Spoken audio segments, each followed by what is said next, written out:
E agora, minha gente, vamos falar de Gabriel Bortoleto. Infelizmente, assim como no sábado, é bem diferente do sábado, né? Ontem uma batida muito forte, mas hoje também uma batida que acabou encerrando a corrida dele ainda na primeira volta. Rico, triste, né? Uma estreia do brasileiro em casa, depois de tantos anos que a gente ficou esperando a volta de um brasileiro para o grid da Fórmula 1, e infelizmente acabou na primeira volta. Com certeza, a gente estava na expectativa de ver, tanto que o carro dele teria sido a performance do carro dele, porque a gente não viu na qualificação, a gente acabou vendo que o Hülkenberg conseguiu fazer uma corrida boa, então dá ainda mais, deixa mais um gosto amargo ainda de ver, sabendo que o Bortoleto ele tinha tudo para fazer uma corrida mais do que decente, super boa, e um acidente ali com o Stroll que acabou jogando ele para fora. Não sei se o Gabriel, eu não vi a entrevista dele depois da corrida, o que ele falou do acidente, mas claro que na hora que teve ali o acidente, ele comentou que foi esmagado ali pelo Stroll, que colocou ele para fora. Aquela parte da pista, passar por fora é impossível.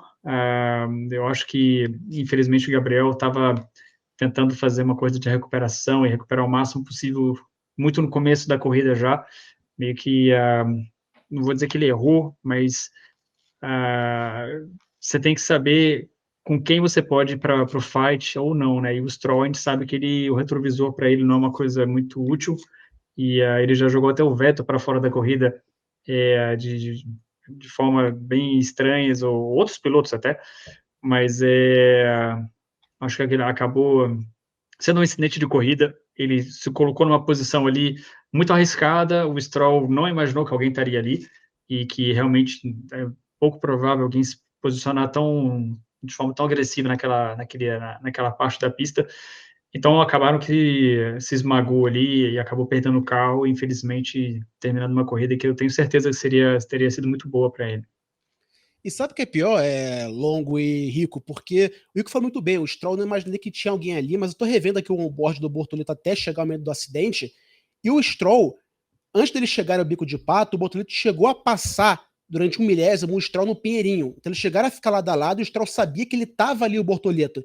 Então o Stroll realmente não imaginava que tinha alguém ali, porque se você vê no onboard, até chegar na curva do bico de pato, o Stroll chega a botar o carro metade à frente do Bortoleto, o Bortoleto vê o Stroll ali e o Stroll muda a direção. Ele muda ligeiramente de direção, ele sai um pouquinho da linha para fazer a curva por fora e acaba espremendo o Bortoleto. Rico, por que não teve uma investigação nesse caso? Com certeza a Sauber pediu investigação, porque o Hülkenberg estando ainda na corrida, eles não podem abandonar qualquer possibilidade de fazer justiça ali e reclamar o que eles têm direito. E com certeza eles fizeram isso, ainda mais que o Jonathan Whitley, ele é muito bom nisso, a voz dele na FIA tem bastante respeito, bastante consideração, e eu tenho certeza que eles fizeram esse pedido. Só que no caso ali do contato, eu acho que consideraram incidente por mais uma vez, entre as regras que eles têm, esse livrinho que a gente comentou sobre o que pode, o que não pode fazer, e do lado de fora é mais delicado, sabe? Tipo assim, o Stroll estava na frente, o eixo dele estava na frente do retrovisor do Bortoleto, então ele tem direito de manter ou defender a posição dele, sabe? Mas daí a abrir para fora, ele pode muito bem justificar que ele estava olhando para o Apex, que ele estava ali fazendo a curva do jeito que ele está acostumado a fazer, e que ele estimou que o lado de fora teria espaço para o Bortoleto, sabe? Então é delicado isso. Claro que quando você vê a onboard, como você falou, quando você vê do helicóptero, você fala, cara, não é possível que o cara abriu como se tivesse um scan ali para fazer a curva, sabe? Então é realmente complicado, e todo mundo fica com raiva ou decepcionado, frustrado com a situação ali. Mas acho que infelizmente faz parte desse esporte, né? O Gabriel arriscou, estava ali, e tem razão, ele tem que correr atrás, ele está ali para ganhar posições e para colocar o carro dele numa posição de poder fazer a ultrapassagem o mais rápido possível, mas ali, infelizmente, junto com o Stroll, acabou não dando certo, né? Inclusive, a gente noticiou isso durante a corrida, né? Que muitos brasileiros foram pro perfil do Stroll xingar ele e tudo. Espero que vocês que estão assistindo não tenham feito isso. Confio em vocês, que aqui a gente sabe que a audiência bem qualificada. Mas, Rico, uma questão que me ficou do acidente do Bortoleto é o seguinte, me lembrou de uma certa forma o que aconteceu 2 semanas atrás com o Verstappen no México. Só que aí é o que eu quero ouvir de você. O Verstappen tinha uma área de escape muito grande, foi o que ele acabou fazendo no fim das contas, mas o Bortoleto tinha o diferencial negativo do clima ali de Interlagos, né? Choveu hoje e tal. Talvez se a grama tivesse seca, não teria chegado a esse ponto, né? Talvez ele só teria escapado bem da pista e conseguido voltar depois.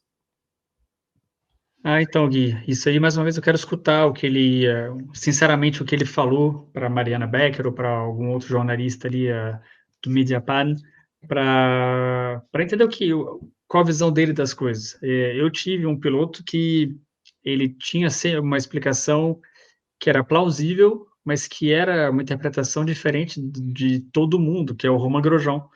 O Romain, ele tinha, quando eu era engenheiro dele, ele teve uma panca, aliás, em Interlagos, na qualificação, na cabeça dele era óbvio que o De La Rosa, que estava num carro mais lento, mais Pâniel, acho que era na época, para ele, na cabeça do Romain, esse cara não devia estar nem ali, sabe? Então ele foi tentar fazer, acho que foi até a subida ali da reta, por dentro, e o Pedro foi abrir a volta dele, os dois tocaram ali no meio da reta, sabe? Então, e quando você analisa, o Romain teve o crash também em Spa, que quase decapitou o Alonso, que ele bateu no Hamilton, e cada vez que eu falava com ele, a interpretação dele era plausível, sabe? Ele falava assim, cara, isso, não sei o quê, ele explicava o que passou na cabeça dele. Só que a linha de pensamento dele era diferente da maioria dos outros pilotos ou engenheiros, assim, sabe? Por mais que fosse plausível, não era lógico em relação ao que a gente estava vendo acontecer ali, sabe? Então, ou não é que não era lógico, era uma lógica diferente do que a gente, a maioria teria seguido ali como raciocínio. Então tem que ver isso também, o que passou na cabeça do Gabriel nessa hora. Com certeza, mais uma vez, ele estava ali fazendo o seu melhor para posicionar o carro, para dar o bote no Stroll, para já ganhar posição e recuperar, fazer uma corrida decente, recuperar a qualificação. Mas quando você para pensar friamente, você fala, cara, aquele ponto ali realmente é um ponto de ultrapassagem? Era a primeira volta, tinha mais 70 voltas, você não sabe, ainda mais Brasil, se vai ter safety car, virtual safety car, red flag. Então, tipo, será ainda mais naquela parte ali, você por fora, a probabilidade de você sair, espalhar e cair num lugar ali que você ia ficar ilhado ali, sabe? Era alta também, sabe? Então, não é a mesma coisa que você tentar um banzai, que nem o Tsunoda tentou no interior ali, acabou tomando penalidade porque tocou no Stroll, se vingando do Bortoleto. Mas quando você vê ali, aquele trecho da pista não era muito arriscado e infelizmente teve as consequências que a gente acabou vendo. Então acho que mais uma vez não pode esquecer que o Gabriel está na primeira temporada dele, que ele estava com muita sede, muita fome ali nesse grande prêmio para fazer o melhor possível, arriscou e infelizmente mais uma vez faz parte do jogo. Era o piloto com quem ele estava ultrapassando, era o piloto que não tem a mesma lógica, o que errou, e acabou que os dois bateram e sobrou para ele, né?